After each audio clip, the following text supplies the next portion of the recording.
Is the church relevant to what's happening in the world?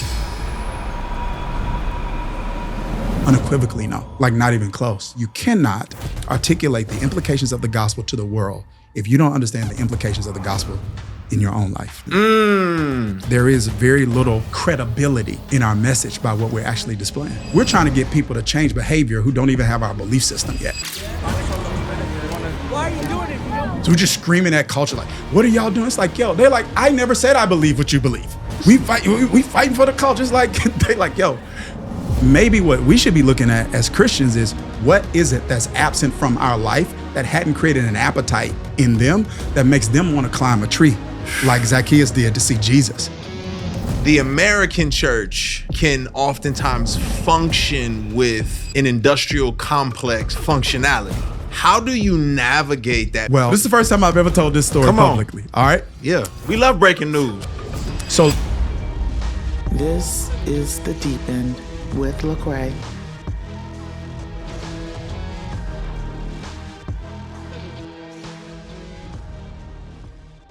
If you are under a rock or you've been hiding for a long time and you ain't been on the TikToks, the Instagram Reels, the YouTube Shorts, then you might not know who I'm talking to.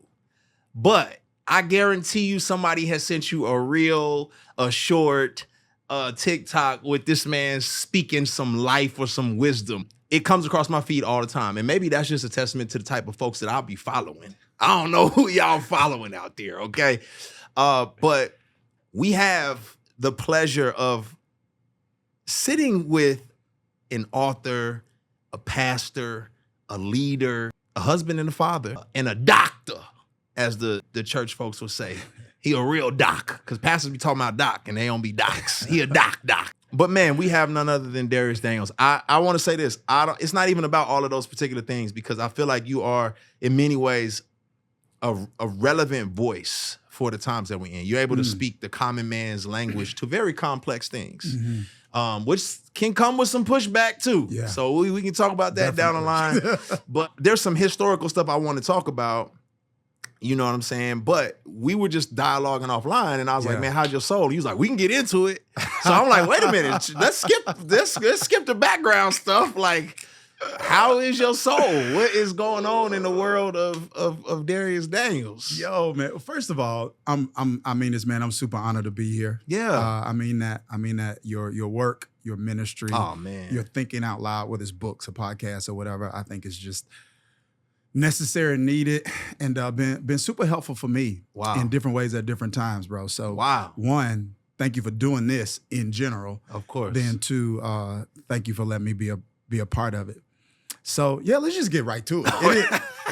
Okay. Hey, let's just go off the deep end. Off the deep end. Yeah, we diving. Yeah, no, man. I'm in a super interesting place. Okay.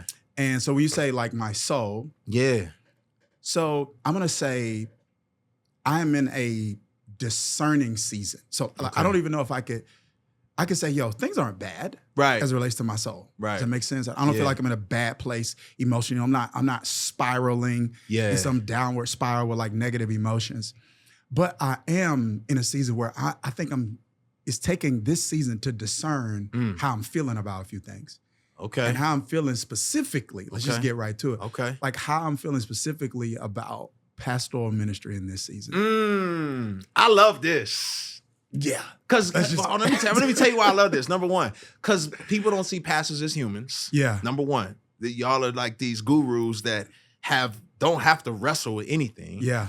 Two, I have two very good friends, three now, who were pastors who left. And they were like, it was anathema. It was like they were cursed for leaving. Sure. And it was like, that was so unfair. And now, years later, they are having the most amazing spiritual breakthroughs they've ever experienced. And I don't think people can imagine that. Not saying that's what you need to do, but just saying. Yeah. No, I'm with you. Yes, but talk to us. Yeah. So let me say that, because I don't want the changed church world to have a nervous breakdown. Right. Yeah. So I'm not questioning whether or not I'm committed to pastoral ministry or called to pastoral ministry. Yeah. I'm discerning how I feel about it in this season. Yo, I started this super young, man. Like I planted a church at 26.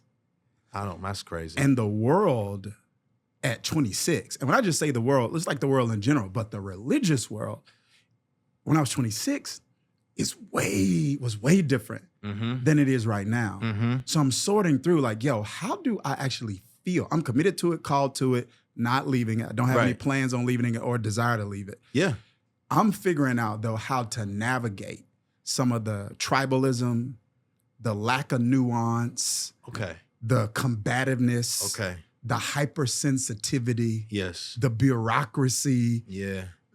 Those factors to me are some of the things that got me in a place where I'm like, yo, I'm trying to figure out how I feel about this. Because it seems like right now, this, which is pastoral ministry, come with all of that. So what it sounds like to me is where you are is where I was in marriage in 2016. Okay. Like I'm committed. I want to be here, but I don't know how I feel about this. Yeah. Like it's some issues here. How am I going to process and work through this? Yeah. The tribalism piece is interesting that you brought. Like, so you were saying when you came into pastoral leadership, all of these things were not on the forefront, and now they have become more prevalent, or you're just saying you're seeing them more frequently now? Like, what is that? Yeah, so I think it's a little bit of both. Okay. One, I think they were not on the forefront because maybe there weren't the kind of like advances in the social media and digital space that they are now. You know what I mean? Okay. So now I think I had less access to people's opinions when I first started. Now, you got more access to people's opinions. Yep. So I think that is part of it, right? Okay. Then I think too, like the season of ministry that I'm in personally, maybe a little more influence than when I first started. So as a result of that, there's stuff that comes with that too. Yeah. And so for me, I think it's a combination of both. Yeah. It's like, it may have existed back then, maybe I wasn't exposed to it, but like right now, it seems like as the years increase for me, a lot of those things kind of increase as well. And I'm like, y'all, I'm figuring out, not if I want to do it, not if I'm called to it. He gonna make sure y'all know that. He's not saying he quitting y'all. Thank you. Thank you. But yeah, I'm trying to figure out like, yo, how do I actually feel about all of that? And how do I think God feels about it? So is there any specific moments that like come to mind where you're like, wait, what is this? Like, is it? Yeah. All the time, like yesterday, this morning. yeah, like all the time. So I want to give like just a specific example, right? Yeah. So there was a situation where I don't want to use this example because I don't even want to send traffic to somebody on some dumb stuff, right? Okay. So let me pivot. Let me pivot that example. But I'll just put it this way: generalities. Yeah. You know what I'm saying? Just generally speaking, there are times where you kind of get where maybe people take a clip of something that you've said or spoken, and then they assess that clip, or even a sermon for that matter, and then they immediately lump you in this tribe and this category. Yep. Now, I'm going to be frank about something. Somebody necessarily doing that to me doesn't affect me, honestly, unless I respect your intellect enough. Sure. To respect your opinion. Sure. You know what I mean? Because some people just be on some stuff. It's just like, but I think what it does is, what people don't realize is, when you are thrown into anything controversial like that, everybody that love you thrown in with you. They didn't ask for that. They didn't ask for it. Wow. Your kids didn't ask for it. Yep. You know what I mean? Yep. So your son doesn't ask for it. Yo, what's these people talking about your dad? Like what? Your son's not, and your son may not, or at least, especially your kids young, they hadn't even had the time to develop the emotional tools to properly even manage all of that, right? Yep. You know what I'm saying? Your members are thrown into that and affected by some of those things. Yep. So that's like, generally speaking, an example of some of the stuff where that you're like, this is interesting. I know exactly what you mean. I like, you know, around 2018, 19, I went through a lot of media controversy just over some things I said or some perceptions that people had of me. And it was during like that, it was a very politically divisive time. Yeah. And I think people took clips of me or sightings of me. Yeah. and said, oh, I see you with this person. You must be associated with everything they agree with politically. Yeah, yeah. And now I'm lumped in, and now my kids are coming home from school saying, hey, Dad, do you vote like this, or are you a part of this? And I'm like, you did not ask for that. You know what I'm saying? And I'm like, man, I'm sorry. Yeah. You know what I mean? Yeah. So I can totally see like how you would be navigating some of those particular things. Yeah. Just like we see sociologically, like in the political space, people wanting to know what side of the aisle you are on. Mm-hmm. And they don't ask you what side of the aisle you're on. What they use as a litmus test for that is where your stance is on a particular issue. Mm-hmm. And then based off of that, they lump you. They Mm-hmm. lump you. So there is no room. And based off where you're lumped, you're going to be attacked from the other side. Mm-hmm. And if you have a view or a stance that's a little more nuanced than the tribe that they put you in, that you didn't put yourself in, Mm-hmm. then that tribe itself attacks you. Mm-hmm. So you know what I mean? Mm-hmm. So I'm not charismatic enough for the charismatics, Mm-hmm. but I'm not reformed enough for the reformed reformers. community. Yeah. So, and both of those sects, frankly, can be Are you incredible. conservative or liberal? Just tell us. Yeah. So both of those camps can be very, I think, hostile. Yeah. At times, and accusatory and judgmental. So when I talk about tribalism, I'm kind of talking about those two camps, Yeah, frankly. I totally get it. Yeah. And it's funny that because my pastor when I first got married was Brian Laritz. And Yes. and Mm-hmm. Brian used to talk about Bishop Ulmer in Los Angeles. Yeah. But then he would talk about Tim Keller. And Yes. our brains would be scrambled. Like, what? How? Wait. Yes. But it helped me to be able to learn how to exist Mm-hmm. and be like, oh, it's a global church. Yeah. With many of us with Right. various Yeah. vantage points. So I totally understand that. Yeah. But bureaucracy, I think when you say bureaucracy, are you meaning like the tribal bureaucracies that exist? I don't, man. I mean Okay. something a little bit different. Oh, okay. And I'm not talking about necessarily among like church membership. Mm-hmm. Talking, I think, a little bit more about, this is a little dangerous. I feel a little Tim Ross-ish on this, so let me tread lightly here because he would just say it. But I think it's probably a little bit more along the lines of like pastoral leadership. Got you. So let me tell you what I'm dealing with a little bit there. Yeah. I want to use like a very practical example. Mm. I think within certain ecosystems of influence that there are, I feel like there is almost from time to time, I'll put it this way. Sometimes I feel like people in a certain ecosystem of leadership and influence almost have this expectation that you violate values for them. And if you aren't willing to do that, it impacts their willingness to expose you to opportunity. Mm-hmm. Mm-hmm. You know what I'm saying? Oh, I lived that. Yeah. So it's like, that's what I kind of mean when it's like some of the bureaucracy stuff. Yeah. It's like, yo, value your family. Yeah. Unless I'm doing this thing over here, then I expect you to show up. Yeah. Wait, but you just said it's my kid's spring break. Like what? Yeah. What's happening right now? What's happening? You know what I mean? And Yeah. it's and that I think is not tribal. I've seen that exist in a number of different spaces. But it's like, no, you need to get rest, except for when I'm doing this thing over here. Yeah. You know? Yeah. Or you need to be a good steward of your resources. Or your word needs to be your word, but don't keep your word for that. Yeah. Keep your word for this.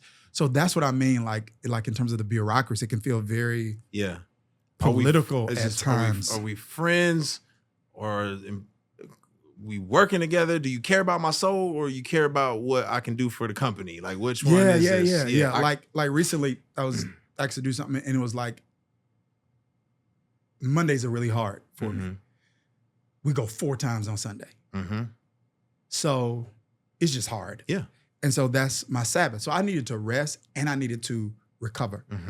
And from time to time, let's say if I'm asked to do things, it's like, yo, I promise you I'm not being, I'm dead. Yeah. You know what I'm saying? Right. And that's cool, but we need you to resurrect and do this video because we need it by this day. Let me tell you, I get it. Yeah. So that's kind of what I mean on the bureaucracy side. Yeah. And sometimes when people don't see you, they assume you're free. Yes. So it's like, I don't see you. So you must be free. you ain't got nothing else You ain't going doing on. nothing. Yeah. You might as well be doing this. Yeah. That's the culture. Yeah. So I'm going to tell you what I mean, but I'm going to be very frank there, like when it comes to hypersensitivity. So one, I think culturally. And what do I mean by that? I mean that our responses to what we feel like are critiques are even if it's not a critique, but our responses to anything that feels like a critique now are responses of sometimes vitriol and even hostility. So let's say you take a stance on an issue. It's just your stance, like your interpretation of what the Bible says about that issue, right? Let's say you take a stance. Yeah. Some people may interpret that as a critique of their stance or their life. Yep. When you're just articulating your stance. Where I stand. And they respond in a way that's vitriolic and combative and hostile, as if you spoke specifically to them about their stance or about their life. Right. So what I see that manifesting, not just in the social media space, I see that manifesting as a pastor congregationally nowadays. So I want to give y'all a real example, okay? So an example would be, I want to be as specific and yet general to protect the people involved, but let's just say someone, it's hypothetical, but it's real. Let's say someone is in a relationship, let's say they consider to be unequally yoked. I'm not saying it is, they consider to be unequally yoked. And through a message, they get a conviction about that relationship. And they make a decision to sever the relationship. The reaction that we get, or that, like from the person that gets broke up with, you would think that I personally went to the person and told the person, like, yo, you shouldn't be with them anymore. It's like, yo, I taught a sermon. It was a bunch of y'all in here. I don't even know who you dating. No, you're intolerant. You are manipulative. You're a viper, and you messed up my relationship by manipulating my partner. 100%. Yeah. So that's kind of like where I see that, and that's I feel like that is definitely different for me than it was 5 years ago. Yeah. I relate in so many ways to that, and there's some friends that I have, man. They do not struggle at all. They got their struggles. They don't struggle at all with the fear of man, but it's probably why they are not missionaries in that regard, right? Because they're not sensitive to how people are perceiving what, but that is my struggle. So for me, I'm always like, and I have to fight through that oftentimes to be, like, all right, where do I stand? All right, this is where I land. I gotta be okay. All right, and deal with that kind of craziness. So I totally get that. I couldn't imagine it being my own congregation though. Yeah. It's different when it's those people out there. Yes. It's 100%. So that happens a lot. I want people to stop bringing don't blame the breakups on me, guys. Blame it on Jesus. And the tribalism piece, for me, thinking about you, because you coming from a missionary Baptist church in Mississippi. Facts. Right? My dad still pastor one. Okay. So missionary Baptist church in Mississippi, and not just Mississippi, like, what is it? Is it Kill Michael, Mississippi. Kill Michael. I don't even know where is Kill Michael, Mississippi? I can't even, this is what I tell people. The closest city you probably heard of is Starkville, which is where Mississippi State is. Okay. But I think I was just there not too long ago. I'm actually going back this weekend. My dad's celebrating his 65th. Last, I think census, bro, it's like 500 people. Wow. That's the town or the church? No, the whole town. All right. The whole town. All right. Babies, grandmamas, aunts, uncles. So they need to name a street after you, because you're clearly the biggest thing that ever came out of Kill Michael, Mississippi. Unless it's somebody else I ain't never heard like of. 500 people total. That's crazy. Yeah. Okay, so you coming from Kill Michael, Mississippi. First of all, the name Kill Michael just makes me not want to go. I don't know nothing about it, but the name is definitely interesting. Yeah. Hope it means something. Kill Michael, Mississippi, Missionary Baptist Church. Then you end up at Princeton University, Princeton Seminary. Yeah. And now you're in Atlanta in a whole kind of new, I won't say new age because I don't want people to get that terminology twisted, but basically like a very culturally sensitive church. Yeah. Right? Where you're sensitive to the culture that you exist in, which is vastly different from Kill Michael, Mississippi. Hugely different. Yeah. So I can see people not without any sense of nuance, knowing where to put you. You don't make sense. You know, what camp are you a part of? Where do you belong? Yeah. So talk to us a little bit about the facets of the diamond that is you. Like, sure. What part of you is the Kill Michael, Mississippi that we get to experience? Yeah. I don't know, man. I think all of it is like, and I'm not trying to over spiritualize it, but I feel like God used it's weird, but I feel like God kind of used those different seasons of my life where I had different stays at different places to like shape different things in me that I feel like are all kind of coming together now. Right? So let's just take like something like Kill Michael. Yeah. You're just gonna have a high value for people because it's nothing to do there. So whatever you do, you got to do with somebody. You know what I mean? Y'all got the Walmart. It's just it. It's like, or you go to the store and you're just sitting outside the store. But like everybody knew everybody, et cetera. It's a very small town, but it was like, yo, you didn't see homeless people or anything like that because it was just, I know this is kind of stereotypical of small rural towns in the South, but people just kind of looked out for each other. So I got a super, super high value, like when it comes to relationships. I think your greatest gifts walking your life on two legs. So that kind of came from Kill Michael, right? So that relational side of me, I think that came there. I think that shows up in ministry and in life for me. Yeah. So you got that part.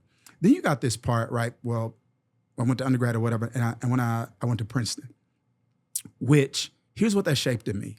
Two things that I think are important. One is showing up in Atlanta. And one of the things that shaped in me was, Lecrae, I'm at Princeton Seminary, and very rarely was I ever in a class where anybody believed like me.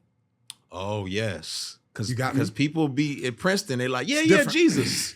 Yeah, he's a cool guy. Yeah. It's like, I got a high view of scripture, but like they're never going to, generally speaking, people aren't going to ever use the words inerrant or infallible. No. Not happening, right? So here's what it taught me, though. It taught me civility. Break that down. Well, if you're in a room and nobody believes like you, and you believe what you believe very strongly, you have to learn how to engage other people who are believing differently. Oh, I know that. Without attacking them personally. Now that's really interesting. You know what else is interesting? Is ad-free content. Like not having this interview interrupted by ads. And that's what I believe you want. The way that happens is by you subscribing to BSide, where you will get seamless ad-free content. And you'll be able to enjoy this interview along with tons of others without any interruptions. That's good. Yeah, so there is I think sometimes because I'm civil, right? Yeah. I think some people think holding a standard means not being civil. Gotcha. So I think because I'm civil sometimes and relational sometimes, that people can make assumptions that there's agreement with everything. You feel what I'm saying? That you are tolerant of nonsense. Yeah. Because you are civil. Yeah. Yes. Yeah. When it's like, yo, for 3 years I had to be in that particular environment, and I think you can't do that and it not shape you in some way. Now, here's the other thing though, and this is what's kind of like showing up I think at our church in Atlanta, and that is when I was at Princeton. That's when I got introduced. This is early 2000s. I got introduced to something called missional theology. Like the guy who coined the term missional, taught systematic theology for me, to me, Daryl Gooder. Wow. And so not trying to get too deep in the weeds here, but I'm going to overly this is an oversimplification for all of the theologues out there. It's an oversimplification, but it is this idea that, the church is God's missionary to the world, which means you, in addition to exegeting scripture, you got to exegete culture. And see, how do you make the gospel incarnate to the cultural context you're in? So if I'm going to Japan, there's some things I'm going to learn about the culture that are not going to change the gospel. It's going to change the flesh I put on it. And so that drove my approach to church planting. It drove the way we do church, and it drives the way our churches look based on the locations that they're in. And so I think sometimes even in a place like Atlanta, people will come and they'll see who's there, or they may see the packaging. Yep. And they'll make assumptions about what's in the container. That's true. Based on the packaging. Yeah. As opposed to, no. Yeah. Give it a minute. Yeah. What's inside the container? That's good. That, let me tell you, honest moment. Yeah. I'm gonna keep it a buck. Sure. All right. So I told you that a young lady had told me about you. Sure. Right? In my arrogance, I was like, if I ain't heard of him, he probably ain't talking about nothing. Yeah. In my arrogance. Yeah. I was like, I've been all around all the pastors, the churches. I ain't heard of him. He probably ain't talking about it. This was years ago. Yeah. And then when she showed me your page, I said, oh, he's amassed quite a following. What wolf tickets is he selling? Right. If he's amassed a following, right? That's the presupposition that it's so sad that that's what creeps up because of the culture and society that we live in. And then, as I was telling you, I was in a season where I was just like, man, I wanted to do some identity work. And as I was looking through different clips and stuff, I saw a sermon of yours. And I said, let me watch it. Man, you ginsued the Bible. You was in it. And there was no arguing that this man is not using the scripture. Yeah. But I can see because so many of the clips that circulate are not that. Exactly. Yes. That people are like, man, he ain't nothing but whatever. So, and I don't think people realize you're a real human being, and that does have an effect on you and the people who love you. Yeah. You know what I mean? Yeah. So, and I think it kind of comes with it, and it's something I'm willing to deal with. Yeah.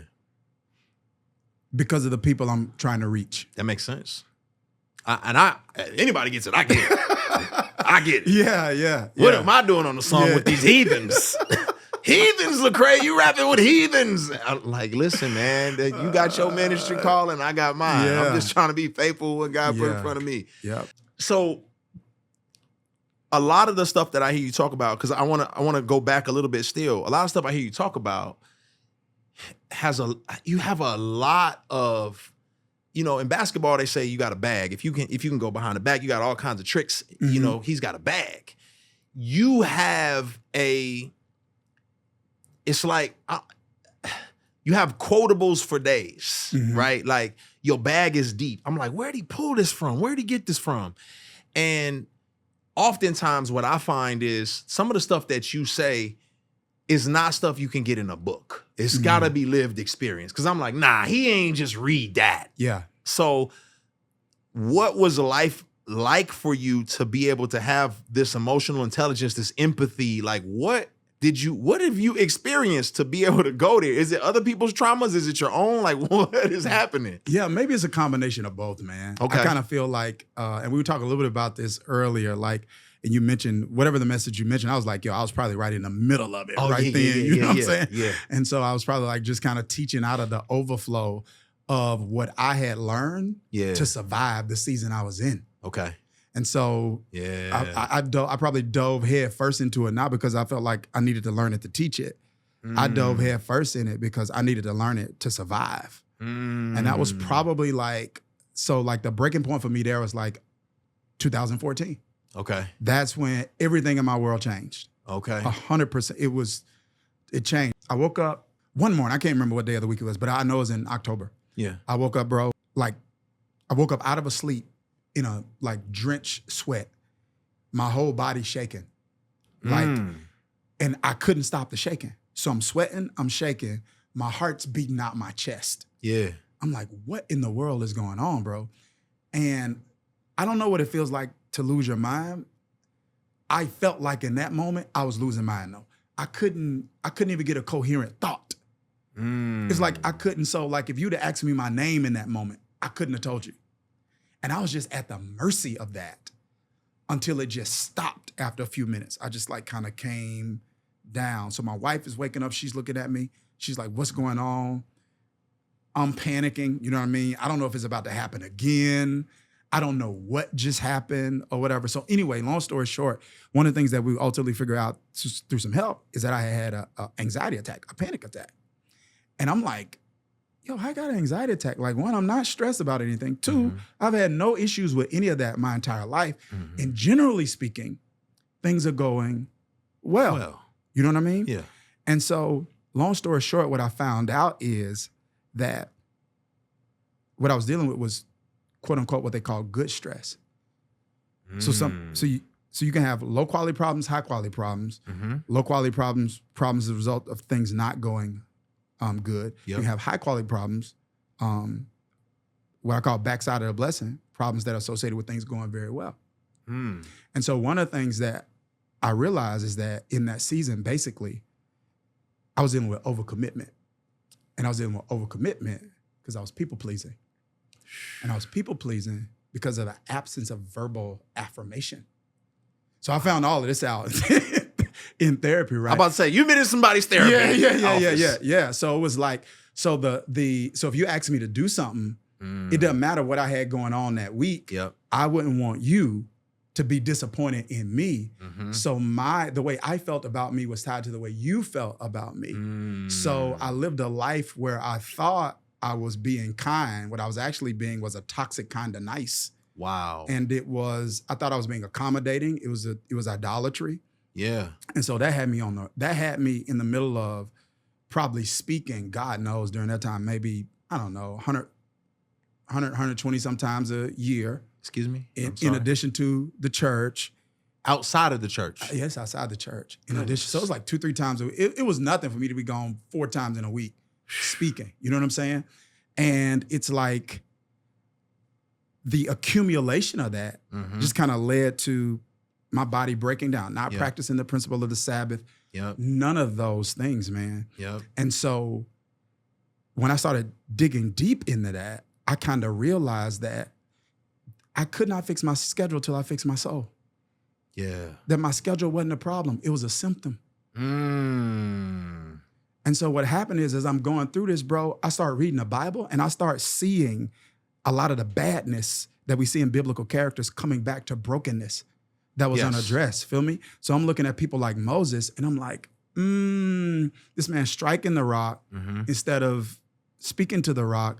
But this anger that he is dealing with is like showing up in certain seasons of his life. Yeah. And what happened was when he killed that man and put that man in the sand, he buried the evidence of the issue. Yeah. Instead of allowing that issue to expose a deeper issue he needed to give attention to. Wow. Like when he killed, he should have, instead of hiding the evidence, he should have been like, yo, what's in me that made me snap this fast?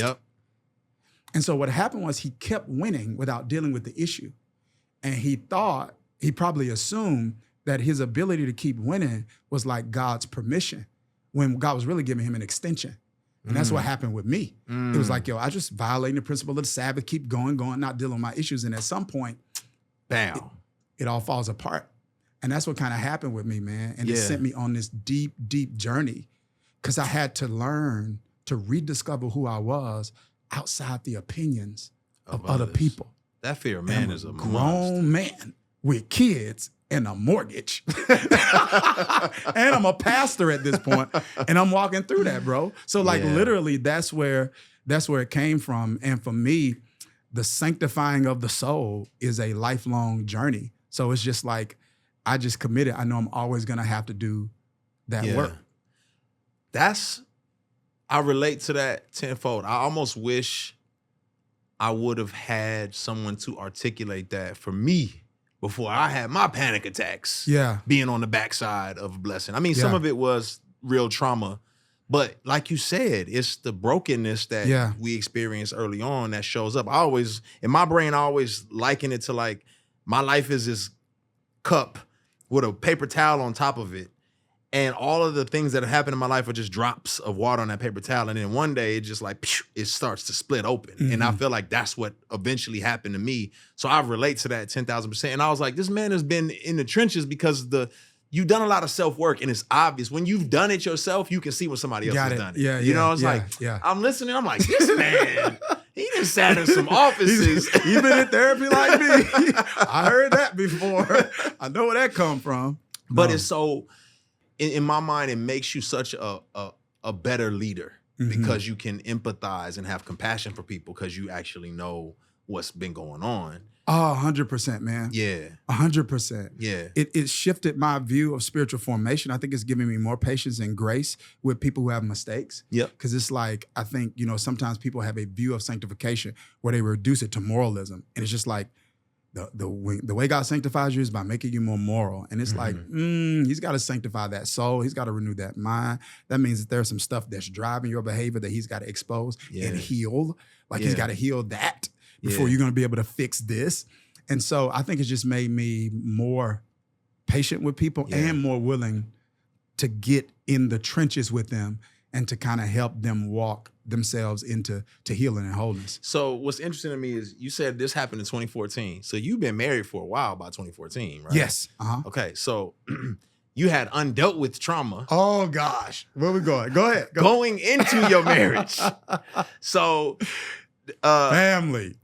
You don't want to know. That's what. Hey, no, yes, we do. We want to know about marriage and family and dealing with this.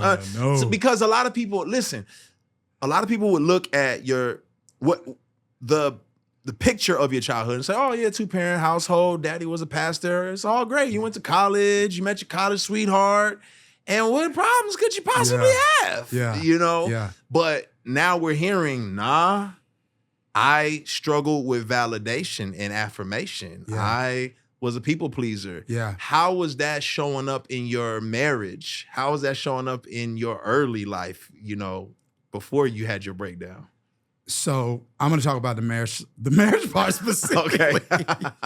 Because everything got exposed during that time period, bro. It was bad. It was just like this series of revelations. Okay. That just kind of like this series of exposures. I almost felt like let's say if God's a surgeon, I almost felt like he's like, yo, I'm gonna fix everything while I got you open. I'm not gonna stitch you up and go back in here. While I got you open and you sensitive, I'm about to show you all of this. Man. And so here's what ends up happening, bro. You would think the people pleasing showed up in my marriage in terms of the way that I related to my wife. Mm-hmm. But because all of the validation was coming from work, then the majority of the people pleasing was catered toward work. And so what she dealt with was not pleasing, it was neglect. Okay. I'm always gone. Okay. And then when I'm home, I'm always tired. So I'm present, but I'm not present. Yep. Right? And I've never seen anybody full of love when they're empty of energy. Okay. Think about that. Full of love. When you're empty of energy. Oh, but you got nothing to give. Yeah, you're irritable. You're not as patient. You're not as attentive, et cetera. So I think this might have been 14 too after this happened. So maybe like a month or two. I think this was like November 14, bro. Okay. So we're doing this little staff thing in November. We were in Florida, and long story short, my pastor comes to town. We go to I never forget. We go to this steakhouse called Charlie's in Kissimmee. That's where he wanted to go. So we sitting there. And so he looked at me and Shamika, he said, so on a scale of, now remember she said nothing to me about this neglect. Right. The whole time. Right. So he looked at her, he looked at me and said, hey, on a scale to like 1 to 10, how do you think you're doing in the marriage? How do you think the marriage is going? So I'm gonna keep it a buck. I'm really thinking we at 9, 10. We killing it. So let me act humble. I'm gonna say 8. Oh, okay. You got me? So I'm like 8. That's your humble answer. Yeah, that's my humble answer. My humble answer, 8. Because I'm like, we really at 9 or 10. I don't want to come off arrogant. Let me say 8, right? I'm like, okay. Now, so he looks at Shamika. He says, Shamika, what do you think? Yo, I'm thinking, bro, she gonna give the 10. Right. I'm giving a humble. She gonna tell the truth. She gonna give the 10. She said 3. I see. Oh man. So first of all, I'm hot because now I'm embarrassed. The people pleasing showing back up. It's only been a month. So why you put us on blast? You already know. Yes. I'm hot. I'm not speaking to her on the ride back home. Like, so I'm supposed to lie. The man asked me a question and I'm supposed to lie. And so that kind of opened up, bro, for some discussion in terms of the way she was actually feeling being married to me. Yeah. Wow. And she gave it to you. 100%. She gave it to me 100%. Like, yo, this is what it feels like to be married to you. To be married, and that's humbling. That'll, especially if you like, you think you killing it. And my wife told me probably like 4 years into the marriage, she said, I feel like a single parent. 100%. Like, what? Yes. So and you try to shapeshift and fix it in your own strength and power, not realizing there's so much more brokenness that's going on inside. So 100%. What do you do then? What happens? How do y'all? I think that was kind of like the straw that broke the camel's back, man. Okay. Like I was so humiliated, not even just humbled. I was just humiliated. I was embarrassed. And so here's how I knew I was broken. Yeah. That broke me. When I didn't respond with defensiveness. That's good. When I wasn't argumentative. That's good. I knew, okay, there's not very much pride left in me right now. I got to sit in this.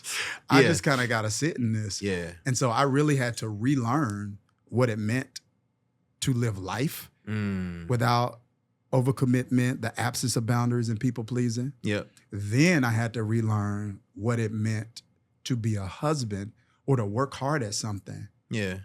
Because you love the person and what you want to give to them, not the applause or the validation you're going to get from it. Yeah. You know what I mean? Because she not cheering like the crowds cheer. At all. You know what I mean? At all. That's not happening. What you think about the sermon, babe? It's cool. It's good. It's good. What do you mean? It's good. 100%. Yeah. Yeah. So like I went through this and it was, man, it took some years. Yeah. I'm going to say probably, and it's still a journey, but I'm going to say it probably took 3 solid before years. I could look in the mirror and say, okay, I feel different in my soul. Yeah. And then look at my home with my family and say, okay, this is not perfect, but this is healthy.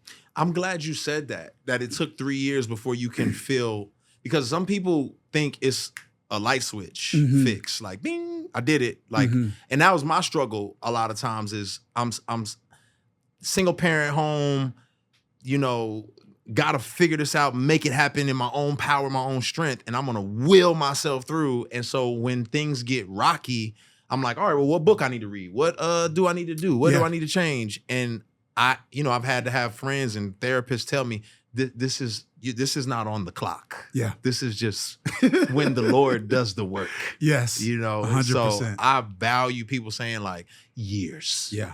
Because you think you can snap your fingers. Yeah. And it doesn't work that way.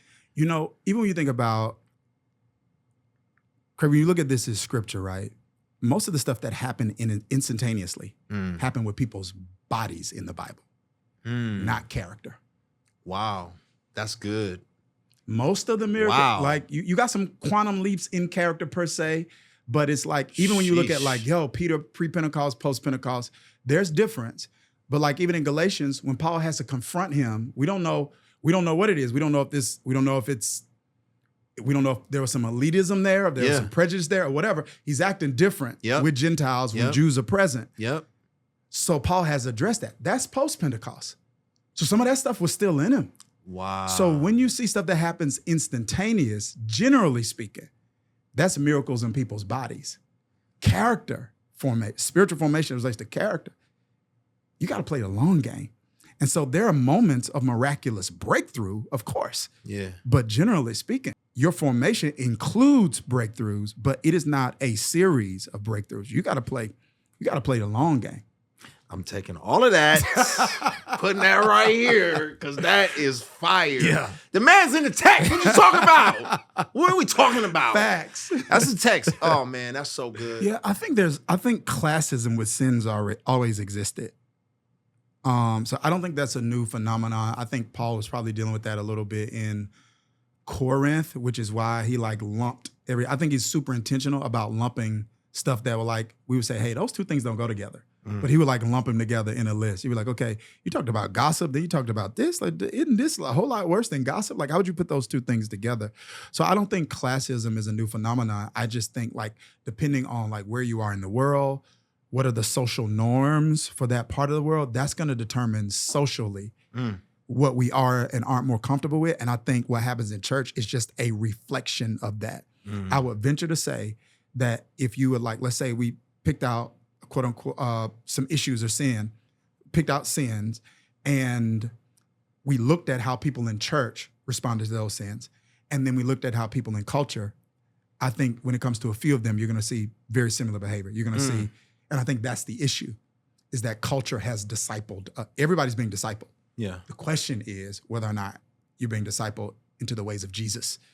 And so I think that the classism is just an indication that culture has discipled the way that we actually view these things. And it's weird because I think the enemy uses that and he can cloak cultural practices in like spiritual language. It's almost like I was talking about this thing Sunday and on how I made the argument that the traits of Pharisees are in some way a religious expression of the traits of Jezebel. Manipulative, controlling. It is the absence of any kind of humility. It is this elitism. It is idolatrous. And so I kind of feel like what happens is it's a social stance or a social norm rather, but we use spiritual language and our interpretation of scripture to like sanctify the stance. Wow. And we think I'm standing for righteousness. And it's like, you're actually kind of worldly in the way that you're dealing with this issue. You're just calling it godly.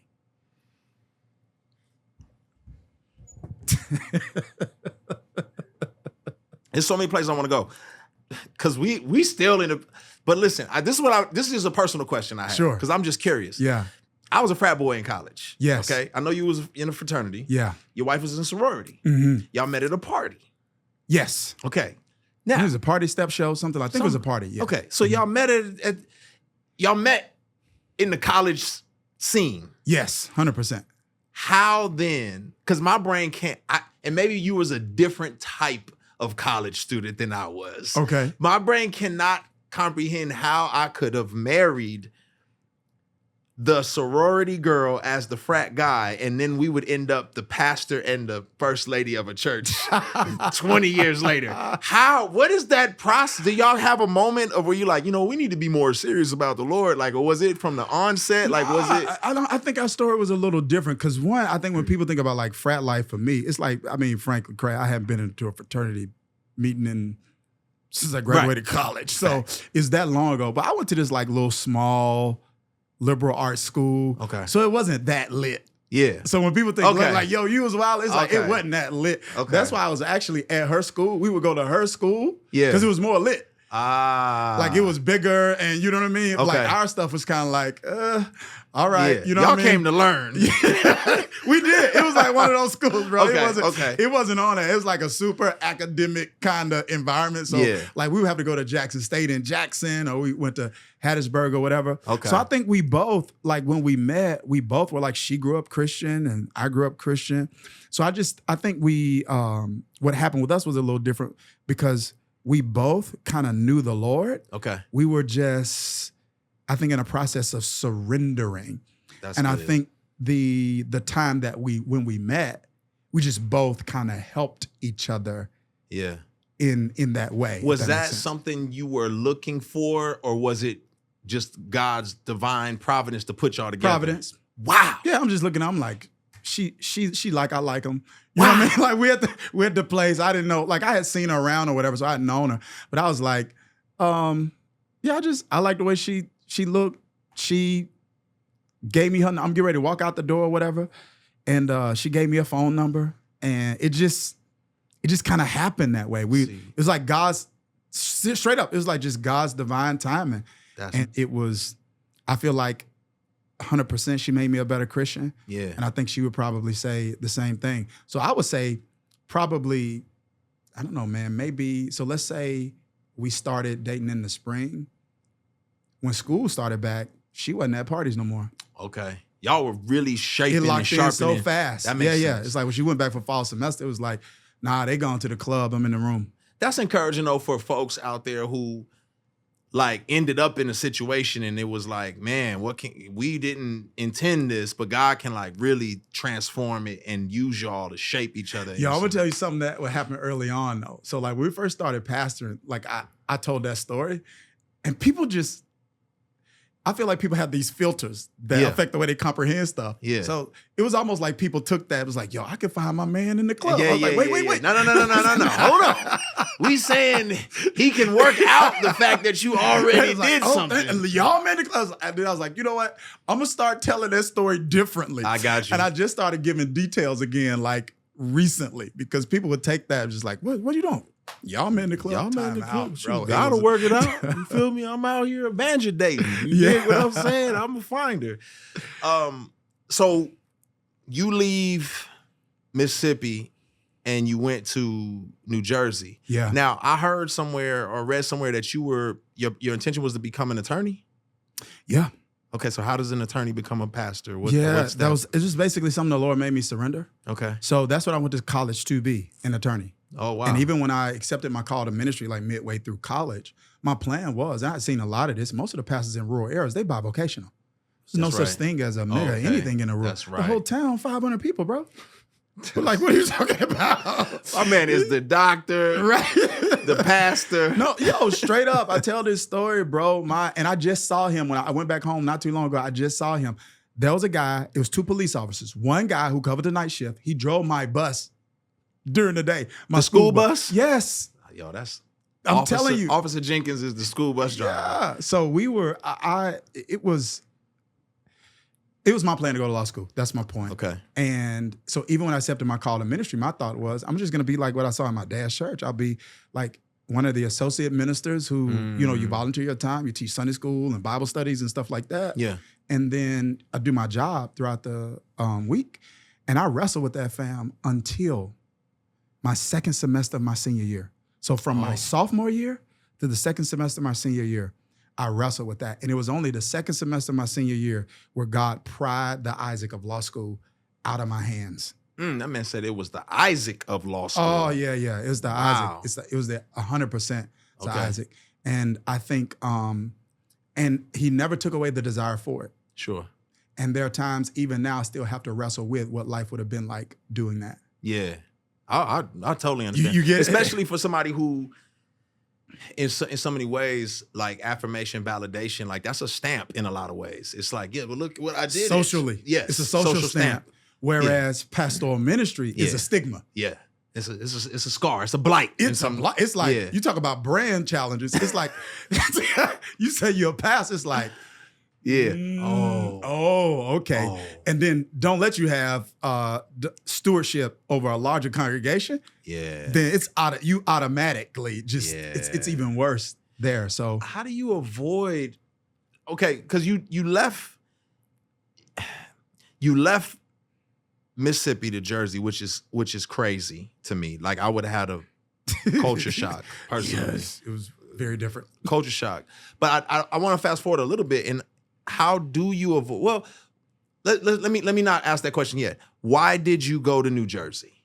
So because I waited so late to apply to seminaries, which was the second semester of my senior year. Okay. All of the schools that were closer that I wanted to go to had ran out of scholarship money. Okay. And I couldn't afford to go anywhere else. I just applied to Princeton because there was a friend of mine that I knew, that I met through my cousin. He was there, and my college professors wouldn't write my recommendations unless I applied to 3 schools. Got you. And, so you just Princeton, no big deal. Let me just throw it out. I was just like, I got to apply to 3. I knew which one I wanted to go to or whatever. So, like, I think Vanderbilt offered me like a 75% or whatever. I couldn't afford the other. So long story short is, Princeton came through with a full ride. So I had never even been to New Jersey. My first time going to New Jersey was when I was moving in the dorm. Wow. It was just so late. So I graduated college in May, like Mother's Day weekend, May. Yeah. I got my acceptance letter from Princeton in April. It was a month before graduation. So when it happened and they sent me the stuff about the money, I'm like, all right. It's free. It's free, so this is where I'm going. And now that's a card too for us validation folks out there, like Princeton. Like, yeah, this must be the Lord. I'm going to Princeton. Yeah. But now you're in Jersey, coming from Mississippi. Then you're a part of the Baptist church what's the name of the church? Trenton. Trenton? Yep, it was in Trenton. Now, at this church, you were an assistant, associate, and then you became the head pastor? Yeah. So basically, long story short is this guy had he was actually from Alabama. So it's like this southern vibe in the north. So northeast. So a lot of even his members had come from the Carolinas and Alabama and Georgia. Okay. And so the friend of mine that I told you about that was at Princeton, my first year was his last year. Yeah. And when I got there, he said, I got a church for you. He said, it's a southern church in the north. And the guy loves Princeton interns and come and work here. So I started there as a youth minister. Then I started working in Christian education department. Then he passed away super young in his like late 50s. Okay. And then they needed an interim. Oh. And my friend had just taken another church. Because he would have been the perfect guy for that. Yeah. But he had taken a pastoral role at another church. He's a senior pastor now. Yeah. So I was like, it was me and another intern left. So I just kind of stepped in. I was the interim. Then the church started growing and growing and growing and growing. And it was like, hey, we need you to stay. I was like, oh, okay. And so I think I did that to my last year of seminary. And I think maybe my last year of seminary is just one of those things where, especially when I got this revelation on like a missional ecclesiology, like the church being God's missionary to the world, I was like, yeah, I'm gonna have to do church completely differently. This is not going to. Then what was? This is not gonna work. Like, like me doing this here, I don't even know how helpful this is to the body. Like to this local congregation, the older kind of disruption. Or just older congregation. Definitely older. Okay. And so the approach would have just been so, I think, disruptive. And it was already very minor things were like creating some tension. You were decorating someone else's house, 100%. essentially. Yeah. So is that why you left to come to Atlanta? To build your own house? Or? No. So that's how the church in Jersey got started. Oh, your church in Jersey. We planted in Jersey. Okay. Yep. Okay. We planted in Jersey and was there for, I don't know, probably 15 years or so. Yeah, we still have those churches there. Okay. All right. This is making more sense. The reason why there was such a social media following early on is because of what was going on in Jersey. 100%. Because I was like, well, he's in Atlanta. What are you talking about? Okay. No. Because of what was going on in Jersey. So you'd already had a wildly successful church in Jersey. Yes. Why did you leave then? 100%. Yeah. So long story short is I started feeling, this is probably like two years, right when I was getting well in my soul. Gotcha. During that time period, we just started feeling what now I call a holy discontent. So I didn't have any ambition for anything more. I didn't have any professional frustration. We didn't have any ministry challenges. We felt like what God was doing there was fruitful. But we just started sensing like transition. I felt it strong. My wife felt it strong. Yeah. So we went through this discernment period of a couple of years with a pastor and my coach trying to discern what was my next step. Because in my mind, I'm like, yo, am I supposed to be the Black John Bevere?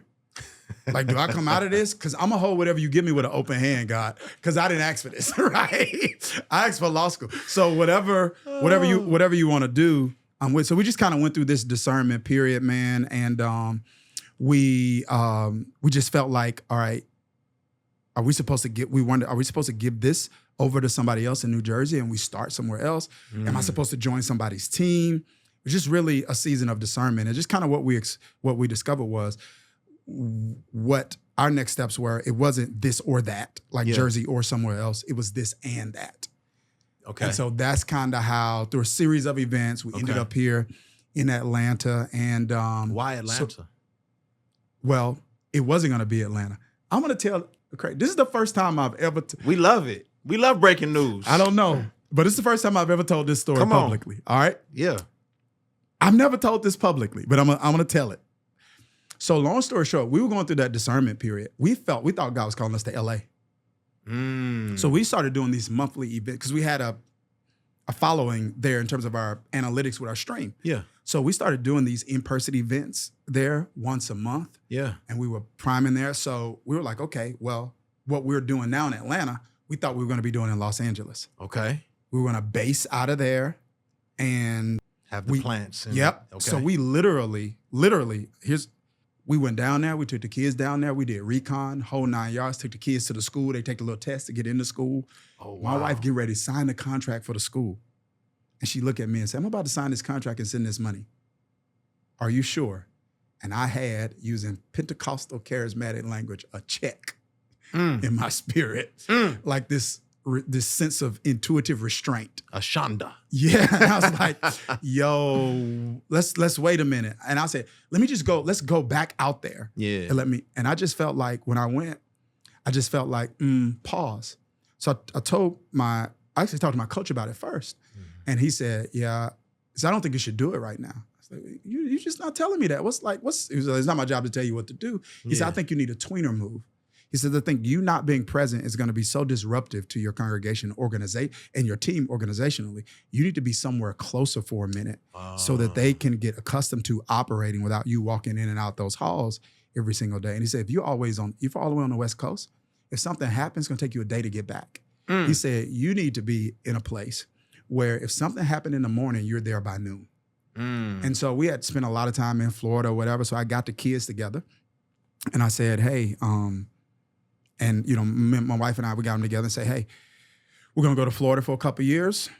Y'all want to go to Orlando or you want to go to South Florida? We got friends in South Florida. We got some roots and some friends in Orlando. Where y'all want to go? And they were like, Orlando. So we went there. They chose Orlando over Miami Beach. They chose What's Orlando. wrong with these kids, man? Kids. Disney I was like, anyway, go ahead. That's I'm probably sorry. what it was. Oh my gosh. Disney. And so here's how I ended up in Atlanta. Bro, we're in Orlando and we just end up starting. We end up starting a church there that I had a guy in mind that I was actually going to plant there and leave it there when we went to Los Angeles. And I'm doing a Saturday night service one day, and this lady comes up to me and she shakes my hand. She says, after service, she says, I think you should plant a church in Atlanta. And I started laughing. I was like, man, I kind of hear that a lot, but we don't really feel called to do that. I was like, we planted in the Northeast. We got a church here in Orlando. Here's Pride. We call it the Till Hard Ground. I was like, grew up in the Bible Belt. I'm just clear on my side. Yeah. I'm just thinking I'm clear. Yeah. No. I was like, we're called the Till Hard Ground. So we're going to these unchurched, quote unquote, unreached regions. And we put a kingdom presence there. So that's me telling her. And she was like, would you be willing to talk to me a little longer about it? And she just seemed well put together, articulate. I was like, she knew what she was talking about. She knew what she was talking about. Yeah. So I finished meeting the line. I finished greeting people in line, and I have a conversation with her afterwards. And she tells me, hey, I'm in the city of Atlanta. I'm a former first lady. We had a church. Church was relatively large. Husband went through some things. We lost a lot of people. Husband went through some things again. We pretty much lost the church. I lost him. My life was falling apart. We had a timeshare here in Orlando. I'm gonna tell you exactly what she told me. Okay, this is exactly what she told me. I hope it's not offensive. I'm gonna quote exactly what she said. She said, I came to Orlando to get some rest. And I'm laying in our timeshare and I fall asleep with the TV on. And she says, I wake up and you're on TV because we had a broadcast. And she said to herself, who is this black man teaching? She's black, by the way. She said, who is this black man teaching the Bible like this? And so she said she started binging all of the content, but she said, I want to see what he's built. So she hops a plane, she told me, and went to New Jersey to see what we had built in terms of the leadership there. And she said, from that day, I joined your church, and our members that were lost, who were trying to find their way, I put a link from our church website to your stream to feed them until they figure out what's going on. Oh, that's and crazy. I think there are people like that in Atlanta that are kind of scattered and looking, and I think you are their shepherd. So I hit my XP, and I was like, yo, this is what the lady just said. She said this is it. Check this out, because she said they had a church. This is the property they had. They went through some stuff, et cetera. Check this out. Make sure it's legit. He calls me back. He was like, yo, it's legit. I said, let me just make sure this is not God. Because in my mind, I'm going to LA. Yeah. And in my mind, Atlanta does not need, it's like Atlanta doesn't need, another and I'm not pastor. saying LA needed me, but when you think about, oh, it's unchurched. 100%. It's post-church for sure. Yeah. So, bro, long story short, I say, let's just pick a random Sunday where the Falcons don't have a game, where they got to bye. Let's do a Sunday night. Let's just see what happens. And long story short, man, we did it. We did it at the epicenter. We pull up, it's jam-packed. I'm like, wait a minute. So I say, let's do it again and make sure it's not a fluke. We do it again, like a couple of months later. Yeah. We had to turn people away. Wow. I was like, this is our field of favor. It's not west. We're not supposed to go west. We're supposed to go here. And it was like, that began the journey. So we came here in July 2020, and we opened the church in October of 22. So in this October will be 2 years here. That is crazy. That's literally. That's crazy. It makes me personally say, man, I want to be able to be receptive to like the words of others speaking into, because I have my plans. Yeah. But like God is sending someone to say, hey. So a little curveball. Okay. Because I'm curious from a pastoral perspective. I have to deal with this as an artist, but I'm curious from a pastoral perspective, right? I am unapologetically in an industry. Mm-hmm. It's a music industry. Sure. Like there's an industry that I function in. People may say, "Oh, it's music ministry." Ministry's where my feet are. I serve, but I'm in an industry. Sure. Right? There are checks to be paid. There are structures. All the trappings of an industry. Mm-hmm. The American church can oftentimes function with an industrial complex kind of functionality. Okay. How do you navigate that? Because it's clear there's some necessity of having that kind of business acumen in order to do some of the things that you do. Mm-hmm. But then to shepherd people, like how do you, I don't know how I would be able to like navigate those two spaces in a healthy way, me personally. Sure. Yeah. I think it's a challenge. I'm not quite sure what you mean by industrial complex, but I think I know enough to speak into the question. Okay. And my answer might be a little bit different than the average person, right? Yeah. And so it's going to be this. So I think very often people conflate two things. Okay. And I think they conflate the necessity with business as a delivery system for something versus the values of business in the world. Okay. And so what I mean by that is, so let's just, if we talk about, generally speaking, this is generalization, in the marketplace, like business exists to serve people, then create a stream of income for themselves. And the streams first, right?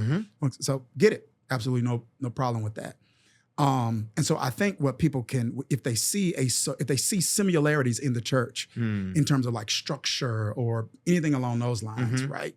Even staffing. Yeah. And like the kind of people that you have on staff, your church, you got a marketing director. Like, so some of those things, they can conflate, hey, because you have some of the same methodology, your motives are the same.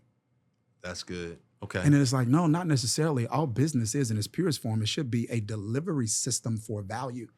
There's value you want to add to people, and the best way to deliver that value is through some sort of structure. Yeah. And so what we would say kind of in the church space is, hey, there may be some methodology that is the same, but it doesn't mean our motive is the same as it relates to financial profitability. Yeah. We should be financially viable. Right. Right? But financial profitability isn't what's driving this. That's good. And I think the structure, I think particularly sometimes in like neo-charismatic settings, I think sometimes we aren't structured enough. Okay. I think let the spirit move.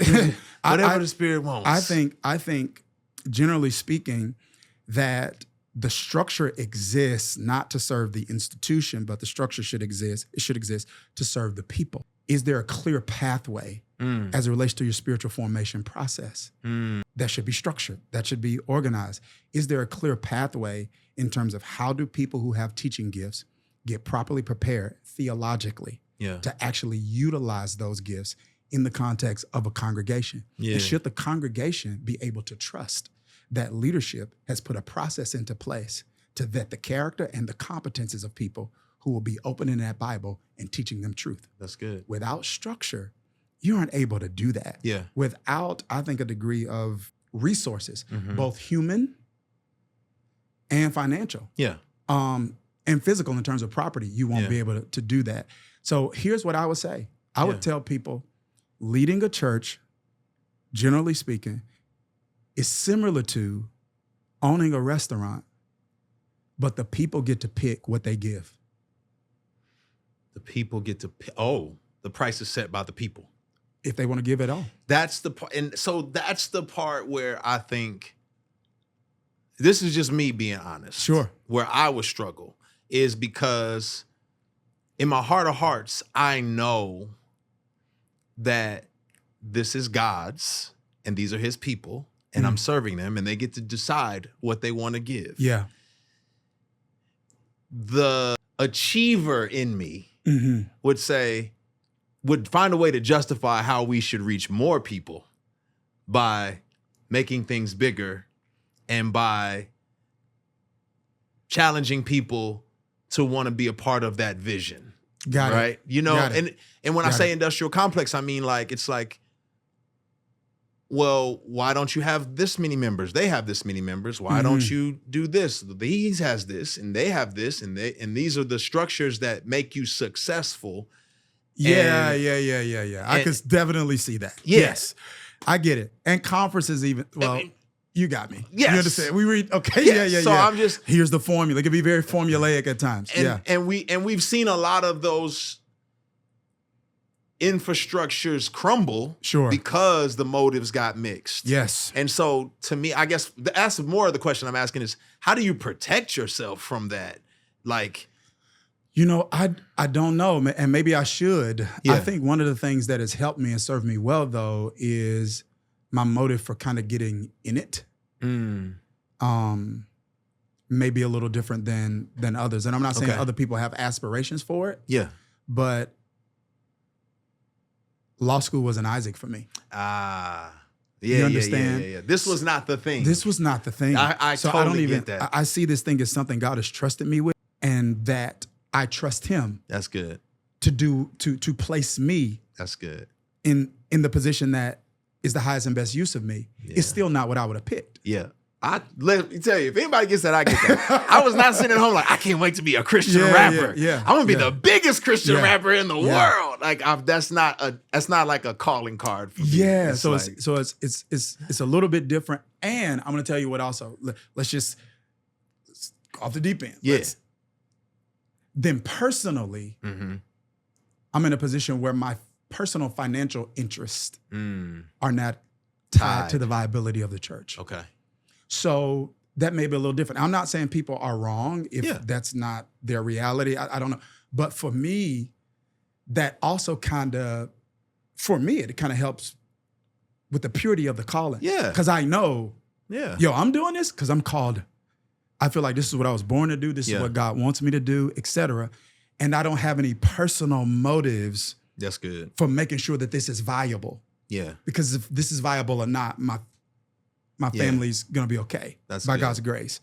So I think, the work that I do in the marketplace kind of helps in that regard also. So I'm not even gonna act like I would know what to tell another person dealing with that. Because I just feel like my scenario is just a little bit different. And I got struggles, that's just not one of them. That ain't it. Yeah. And that makes sense. Yeah. Well, now you said marketplace, like why marketplace ministry? How did you get into that space? Like, because a lot of people even articulate what that is for folks who don't grasp that. So when I use it, I'm using a terminology kind of describe, I think it's in Acts 16, 17, one of them, maybe 15, but it's in somewhere between those three chapters where right before Paul goes up to Mars Hill and he's talking to the Stoics and Epicureans, et cetera. Well, that conversation starts in the marketplace. And so like there weren't malls on every side of town during those days. There's generally speaking a centralized place where there's exchange of goods and commerce. So if you're gonna buy something, everybody went down to the marketplace. And so I think it's called right outside of Athens, Agoria or something like that. So the reason Paul goes up there is because they take him up. And so long story short is when you talk about Christians in a marketplace, 99% of Christians, generally speaking, somebody say like 97, it's probably closer to 99. They won't ever work in a church.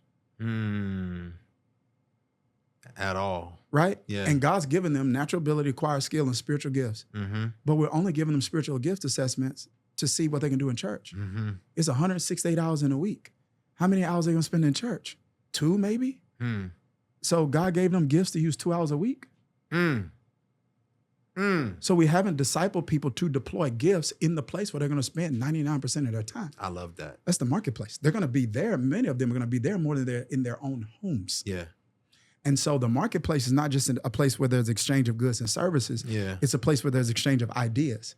You don't talk about work only when you're at work. That's right. You're talking about life, you're talking about marriage, you're talking about parenting, et cetera. Mhm. So believers should be equipped to inject godly worldviews into those conversations when they're in these certain sects and segments of the marketplace where God has deployed them. So they should have high competence like Daniel, where they can add value for the common good that gets the attention of people. Yeah. Then they need to have high character so that their character gives them an opportunity for evangelism to actually reach people there. Yeah. So that's like, because I got a passion for, I think, disciple making, what I saw is there is no fulfilling of the Great Commission without this marketplace mandate, infiltrate, influence, and impact the marketplace for the common good and the glory of God. So when I say marketplace, that's what I'm talking about. Yeah. And during my breakdown, 2014, I saw 2 people. I saw a therapist because I needed to fix my soul. And I needed a coach to deal with my schedule. Mm. And so what happened was, Craig, I had that breakdown. I was doing all the stuff they told you to do in church. Mm-hmm. Reading your Bible, living right, all the stuff they told you to do. I was doing all of that. Yep. Right? I was living right, but not well. The coach helped me live well. Right? So I was moral. Yeah. But it wasn't Christian per se. Yeah. So anyway, that coach changed my life. The practice of the Sabbath and prioritizing family, all of that kind of stuff. So when I came out of that, I was like, yo, I want to do for other people what this guy did for me. Yeah. I want to work with people in that way, using a godly worldview to kind of help people not get sanctified. That's not what he did for me. Yeah. Right? There should be no paywall with that. Yeah. Right? No paywall for salvation and sanctification. That's good. But to help people like me optimize. And it's okay for people to make an investment when it comes to optimization. Yeah. Right?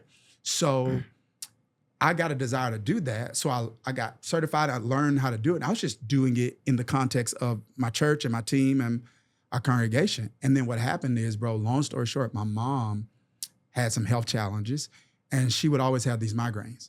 And one day she was having these migraines, right? And they thought it was migraines. And what they found out was she had cerebral hemorrhaging.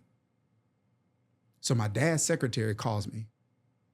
And when she said this, it was crazy. They called me Sean back home. She said, Sean, you need to get on a plane and call me. Your dad's too broke up to call you. Right?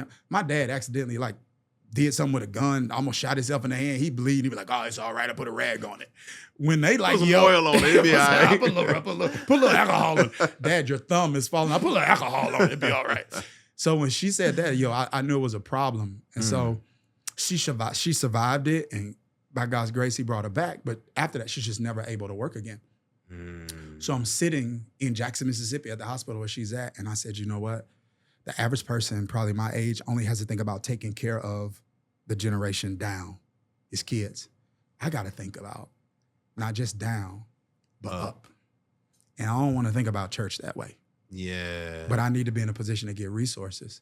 So the church has primary use of my gifts, and God has first right of refusal. Yet he's not calling to me to use them exclusively there. Yeah. So I can use the gifts that he's given me and the skills that I've developed to be able to serve other people and create streams of income that'll help me care for the people that care for me. Yep. And also care for the people that I'm responsible for. That's good. So that is, frankly, those are the things that motivated me to say, yo, I'm gonna get into this space. I don't want to look at church like this, but I need some more money. I don't want to put this burden on y'all. Yeah, it's got nothing to do. But I got some stuff I'm gonna have to do. 100%. I totally get that, and I actually really appreciate that. I think there's a book or something in there. That's a series of podcasts. I don't know. There's something to that though. Yeah.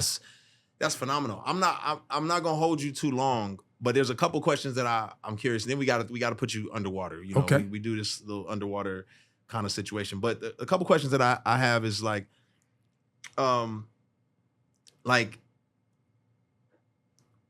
you wanted to create something relevant and that spoke to the culture. I can see you're a missiologist. Like you are, I love the way your brain works in that capacity. Is the church, from your vantage point, relevant to what's happening in the world? Obviously, relevance from the standpoint of like the scriptures are always relevant, but is the church, generally speaking, the American church, so to speak, are we moving in a direction that's relevant to what's going on in the society right now?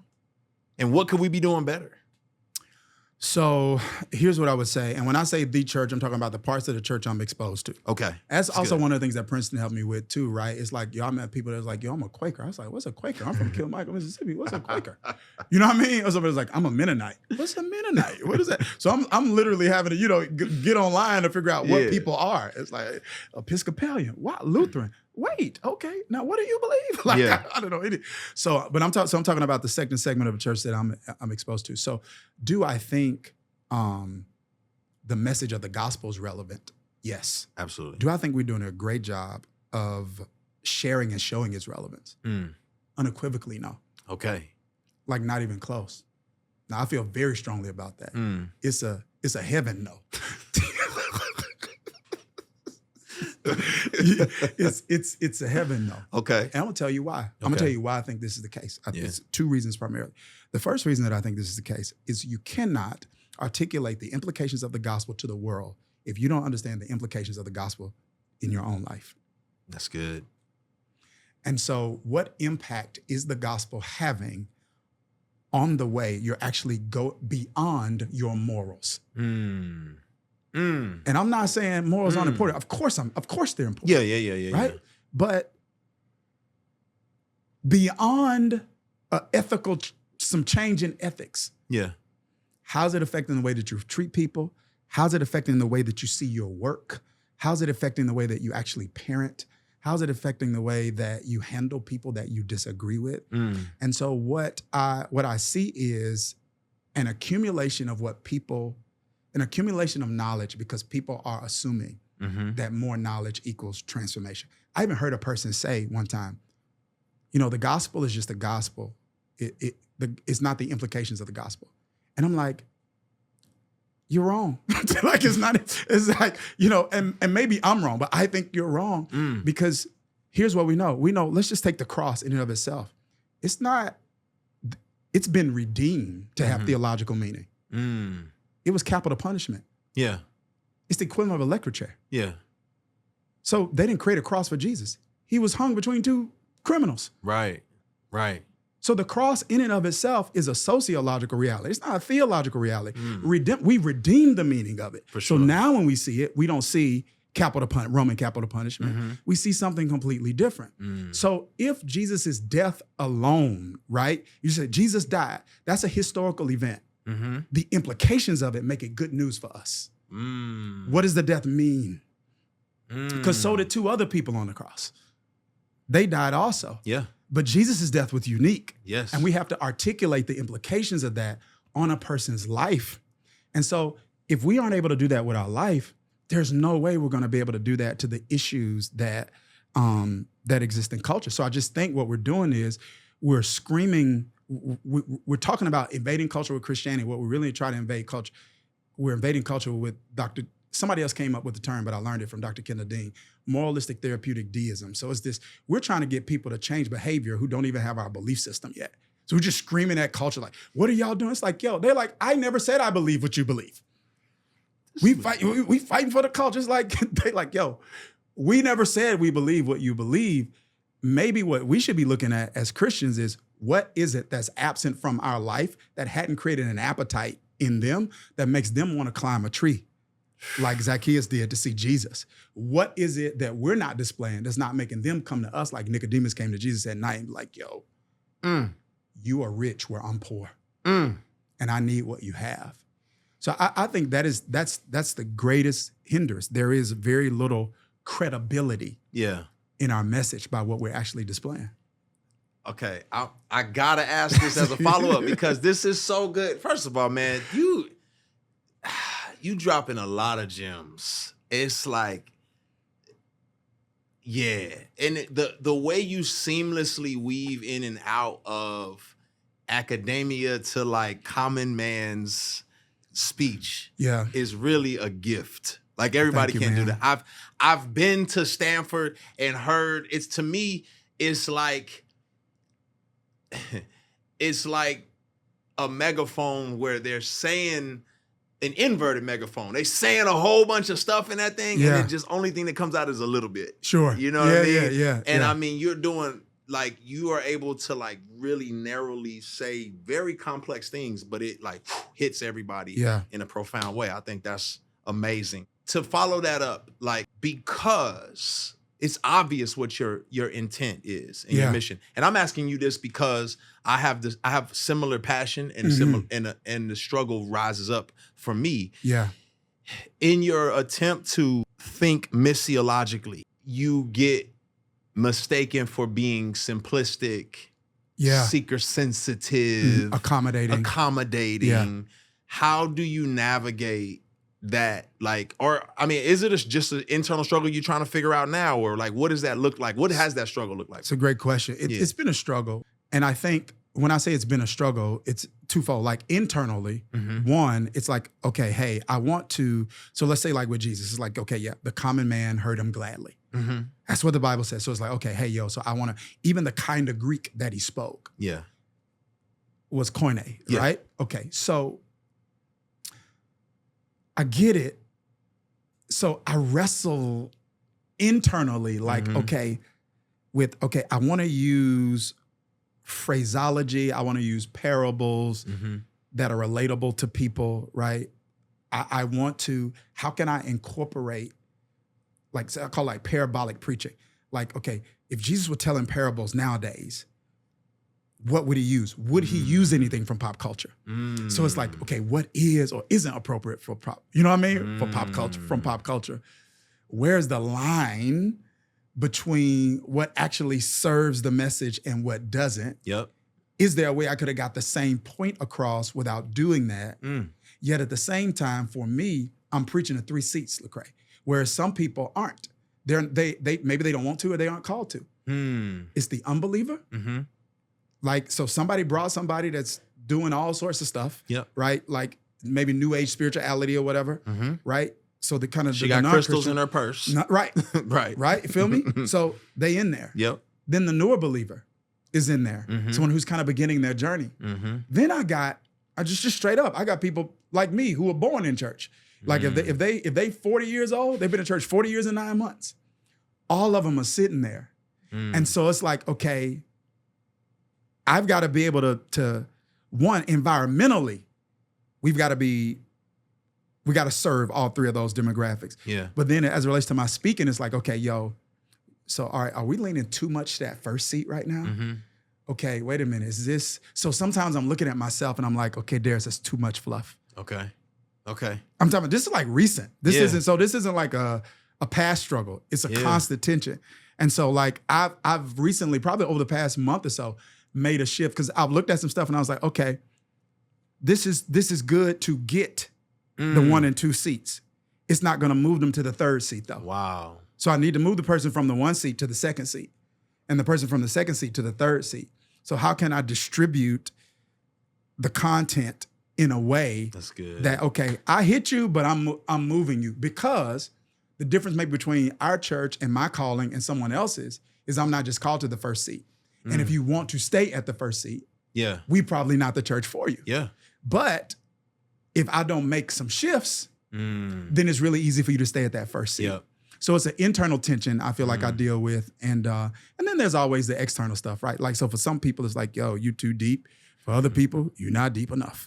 You know what I mean? It's like, so you got tension there. So it's an ongoing thing with me. That's good. I really, really appreciate that, man. Like this is, I had no idea. Like, I think I had a inkling of an idea of the layers, but I'm like, it's amazing. I'm like, whenever you have a cohort, I want to come be a part of it. Like, I'm just like, listen, that's phenomenal. Man, please, like this is so good. Man, great conversation. I enjoyed it, bro. You made me feel like I need to go to Princeton. Nah, brother. Not unless you just want to argue.